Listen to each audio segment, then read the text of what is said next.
All right, so in this series of videos, we're going to talk about, we're going to start a new series of TEKS. This one is writing the equation of a line that contains a given point and is perpendicular. Now, let's talk about what does it mean to be perpendicular.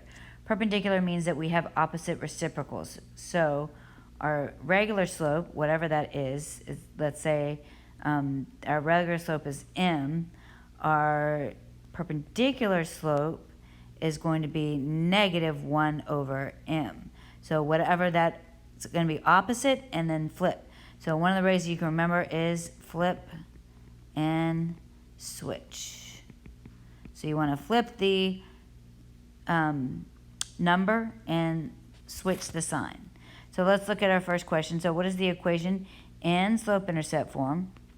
So y is equal to mx plus b that crosses the x-axis at 36 and is perpendicular to the line that's represented in this equation given. So our slope here is negative 4/9. The perpendicular slope, we're going to flip it. So that's going to be 9 over 4 instead of 4/9.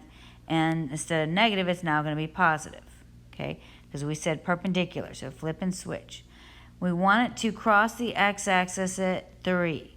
So that means that we only need to use that point 30 or 36. So I could use 0, not 0. Could technically use 36, 0. Okay? Now, I'm going to eliminate all of the answers that don't have my perpendicular slope. So I'm going to eliminate F, and I'm going to eliminate G. Okay?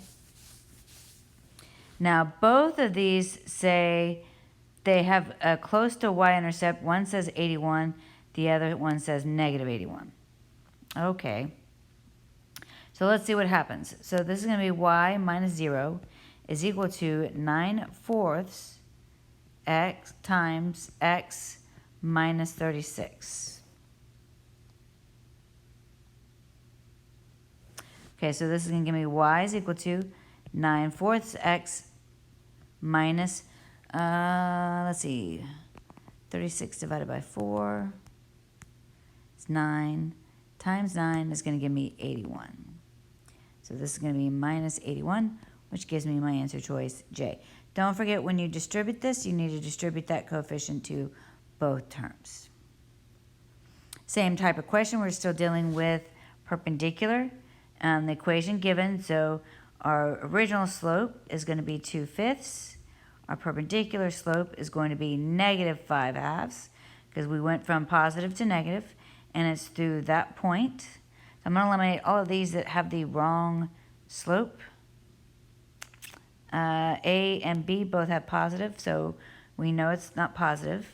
So this is going to be y plus 2 is equal to negative 5/2 times x minus 2.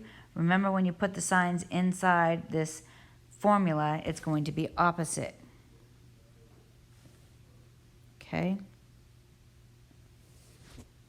So this is going to be y plus 2 is equal to negative 5/2 x plus 5. Subtract 3. Subtract 3. This is going to be y is equal to negative 5/2 x plus, plus 2, not plus 3. So that's going to make that plus 3, which gives me my answer choice, D. Next video I'm going to do the next video I'm going to do the next question, because we're starting with, again, a new